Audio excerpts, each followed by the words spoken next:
समंदर में रहने वाली जलपरी की कहानी एक अनोखी और रोमांचक दास्तान है।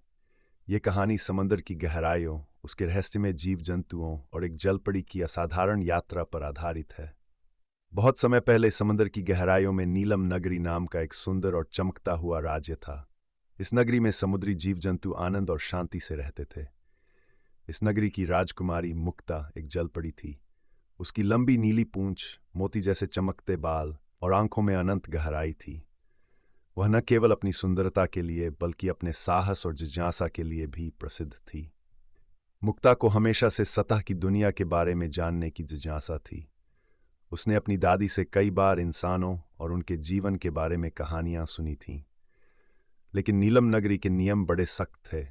जलपरियों को सतह पर जाने की अनुमति नहीं थी, क्योंकि राजा को डर था कि इंसान उनकी नगरी और उनकी स्वतंत्रता को खतरा पहुंचा सकते हैं। एक दिन मुक्तता की जिज्ञासा इतनी बढ़ गई कि उसने सतह पर जाने का निश्चय किया। उसने अपने सबसे करीबी दोस्त, एक छोटा समुद्री कछुआ जिसका नाम शंखू था, को अपने प्लान के बारे में बताया।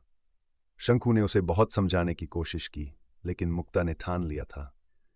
अगली रात, जब पूरा समुद्र शांत था और चांदनी समुद्र की लहरों पर नाच रही थी, मुक्ता सतह की ओर तैरने लगी।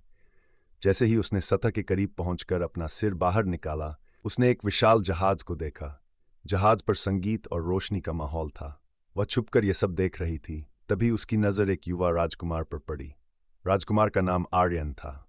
उसकी मुस्कान और उसकी आंखों में चमक ने मुक्ता का दिल जीत लिया। अचानक समुद्र में एक भयंकर तूफान आ गया। जहाज लहरों से टकराने लगा और आर्यन समुद्र में गिर गया। मुक्ता ने बिना सोचे समझे आर्यन को बचाने का फैसला किया। उसने उसे खींचकर किनारे पर लाया और एक चट्टान के पास लिटा दिया। जब आर्यन को होश आया तो मुक्ता छुप गई, लेकिन वह दूर से उसे देखती रही। आर्यन को समझ नहीं आया कि उसे किसने बचाया था, लेकिन वह उस अदृश्य रक्षक का धन्यवाद करता रहा। मुक्ता वापस नीलम नगरी लौट आई, लेकिन उसका दिल वहीं रह गया था। वह आर्यन से दोबारा मिलने के बारे में सोचने लगी, लेकिन यह आसान नहीं था। समंदर की गहराइयों और सतह की दुनिया के बीच एक बड़ा फासला था। नीलम नगरी में एक पुरानी और ताकतवर जलपरी तारा रहती थी, जो जादू टोने में माहिर थी। मुक्ता ने तारा से मदद मांगी।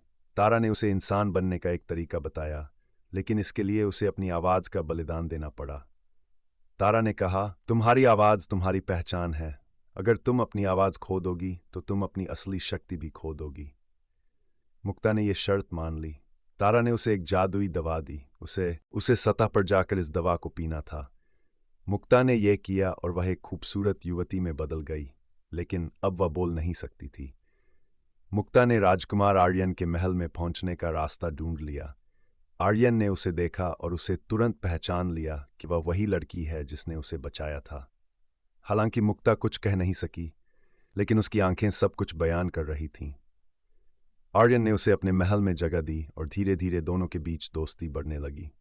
महल में एक उत्सव का आयोजन हुआ, जिसमें पूरे राज्य से लोग आए। इसी बीच तारा ने अपनी चालाकी दिखाई। उसने एक और जादू किया और खुद एक सुंदर युवती का रूप धारण कर लिया। उसने अपनी आवाज का इस्तेमाल करके आर्यन को यह विश्वास दिलाया कि वही उसकी रक्षक थी। आर्यन भ्रमित हो गया और तारा से विवाह का फैसला करने लगा। मुक्ता का दिल टूट गया। उसने सोचा कि अब सब खत्म हो गया है, लेकिन उसके छोटे दोस्त शंखू ने हिम्मत नहीं हारी।